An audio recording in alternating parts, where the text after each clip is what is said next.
বানে বিধ্বস্ত কৰি যোৱা এখন গাঁও, দৰং জিলাৰ ভালুকখোৱাপাৰা গাঁও, যিখন গাঁৱত আজি মই উপস্থিত আছোঁ, সেইখন গাঁৱৰেই এখন ঘৰত মই বিশেষকৈ আজি উপস্থিত আছোঁ।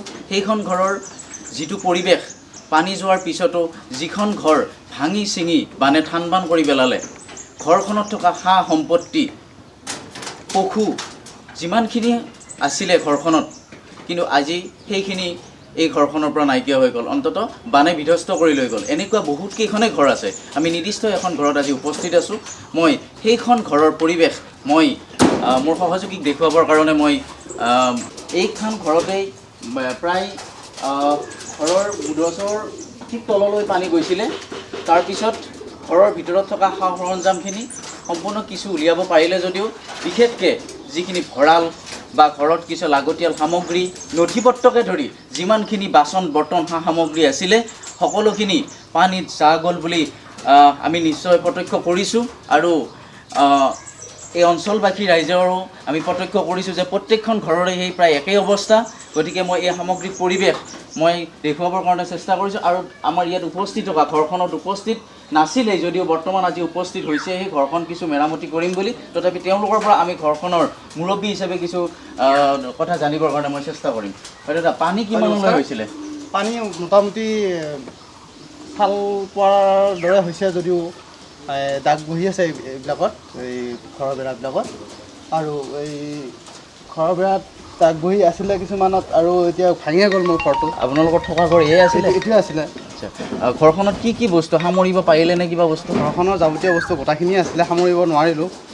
নোৱাৰাৰ কাৰণটো হ'ল কি, আমাৰ নদীটো কাষতে, নিচেই কাষতে। সেই গতিকে আমি তৎকালীনভাৱে পানীটো আহি গ'ল আৰু আমি মানুহবোৰ যাব লগা হ'ল। আৰু মানুহখিনি প্ৰাণ বচাবৰ স্বাৰ্থত মানুহখিনি যাব হ'ল, কিন্তু বয় বস্তু সামগ্ৰী আপোনালোকে নিব নোৱাৰিলোঁ। যিহেতু আমাৰ ইয়াতে এই পানী নিবলৈ আমাৰ নৌকা নাই, কল কাটিবলৈ কল তল গৈছে মানে কি আৰু তলটো নোৱাৰিয়ে কাটিব। সেই গতিকে আমি কোনো বস্তু নাপালোঁ আৰু আমাৰ যাৱতীয় সামগ্ৰী গোটাইখিনি তিতি গ'ল। কিতাপ পত্ৰকে আদি কৰি আৰু গোটাইখিনি মানে কি কিছুমান হিচাপৰ বস্তুও থাকে, সেইবিলাক গোটাইখিনি পানীৰ তলত গুচি গ'ল।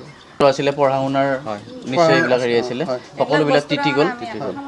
এতিয়া কি ক'ব আপুনি, যিহেতু নেকি বানপানীয়ে বিভীষিকা সৃষ্টি কৰি থৈ গ'ল, বানপানীয়ে যিখিনি লৈ যাব লাগে সেইখিনি লৈ গ'ল, যিখিনি ধ্বংস কৰিব লাগে ধ্বংস কৰি গ'ল। এতিয়া মানুহকেইটাৰ প্ৰাণ ৰৈছে, গতিকে এতিয়া নিশ্চয়তো পৰিয়ালটো ভৱিষ্যতৰ কাৰণে বাচিব লাগিব। কি কৰিম বুলি ভাবিছে? আচলতে ক'বলৈ গ'লে আমিতো আপোনালোকৰ জৰিয়তে আপোনালোকক পোনপ্ৰথমে ধন্যবাদ বা ধন্যবাদৰ লগতে নমস্কাৰ জনাইছোঁ। আৰু আমি এতিয়া ক'বলৈ গ'লে আমি প্ৰকৃতিৰ লগত কি যুঁজ কৰিম, প্ৰকৃতিৰ লগতো আমি যুঁজ কৰিব নোৱাৰোঁ।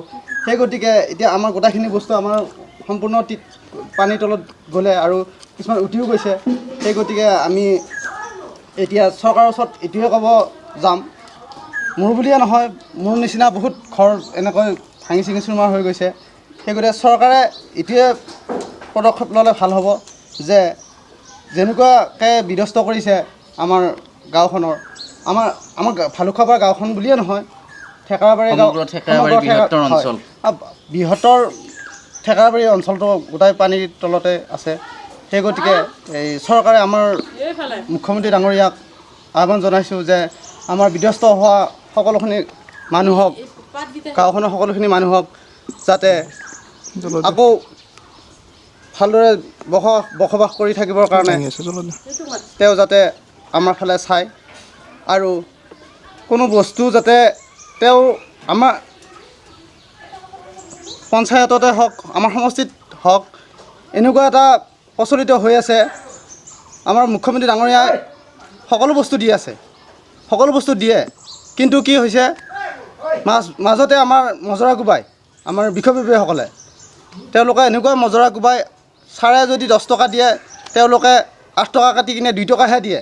সেই গতিকে আপোনালোকে যেতিয়া পানী উঠিছিলে, যেতিয়া আপোনালোকে ঘৰখনৰ পৰা যাব লগা হৈছিলে, সকলো বয় বস্তু সামগ্ৰী সকলো এৰি গুচি নিজৰ প্ৰাণটো বচোৱাৰ স্বাৰ্থত যেতিয়া আপোনালোকে ঘৰখনৰ পৰা যাব লগা হৈছিলে, তেতিয়া আপোনালোকে য'ত গৈ আপোনাৰ নিজৰ আশ্ৰয়, চৰকাৰে কি দিছে কি নিদিছে আমি তেওঁলোকৰ লগত প্ৰতিবাদ কৰিব নোৱাৰোঁ।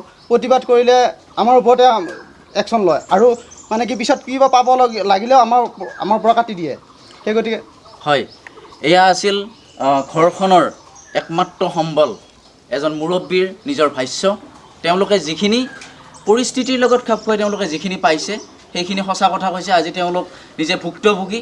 এইখন ঘৰলৈ আজি গুচি আহিছে, কিন্তু গুচি আহি যিটো পৰিস্থিতি, এটা বিশৃংখল পৰিস্থিতি দেখিছে, তাৰপিছত তেওঁলোকৰ মূৰে কপালে হাত দিছে যে আমি ভৱিষ্যতত কৰিম কি।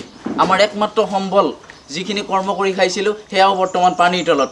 আজি যিখিনি খেতি কৰি ভাত খাইছিলোঁ সেয়াও আজি সেই খেতি পথাৰ সম্পূৰ্ণ পানীৰ তলত। গতিকে তেওঁৰ পৰিবাৰো আমাৰ ওচৰত আছে, পৰিবাৰৰ পৰাও আমি দুটা কথা জানিবৰ কাৰণে চেষ্টা কৰিম। বাইদেউ কি ক'ব? আমাৰ বস্তু বাহানি তাৰমানে চব হেৰিয়ে হৈছে, নষ্টই হৈ গৈছে আৰু কোৱা সামৰিবই নোৱাৰি। হয়, এতিয়া যিটো হৈ গ'ল পৰিৱেশটো আপোনালোকে আকৌ নিজৰে বনাই ল'ব লাগিব। হেৰি কৰিছোঁ, চৰকাৰক কি আহ্বান জনাব আপুনি? চৰকাৰে তাৰমানে চাব লাগে, দুখীয়া হেৰি মানুহ চব অঞ্চলৰ মানুহে এনেকুৱা হৈছে। ধনী দুখীয়া বুলি কথা নাই বাৰু, ধনী দুখীয়া বুলি কথা নাই, চবৰ ঘৰতে অনিষ্ট হৈছে। অকল আমাৰ ঘৰ বুলিয়ে নহয়, চবৰ আমাৰ এইখিনি গোটাই হৈছে আৰু আগতেও হৈছে গোটাই। চব ধৰ চাব লাগে, সেইটোৱে চৰকাৰক হেৰি কৰিছোঁ। হয়, এয়াই আছিল তেওঁলোকৰ নিজৰ ভাষ্য। এনেকুৱাকৈ আপোনালোকক আমি প্ৰতিখন ঘৰ দেখুৱাব নোৱাৰিলেও প্ৰতিটো অঞ্চলৰ এই বিশেষ পৰিৱেশ আমি দেখুৱাবৰ কাৰণে চেষ্টা কৰিম। চাই থাকিব নিউজ অসম ইণ্ডিয়া।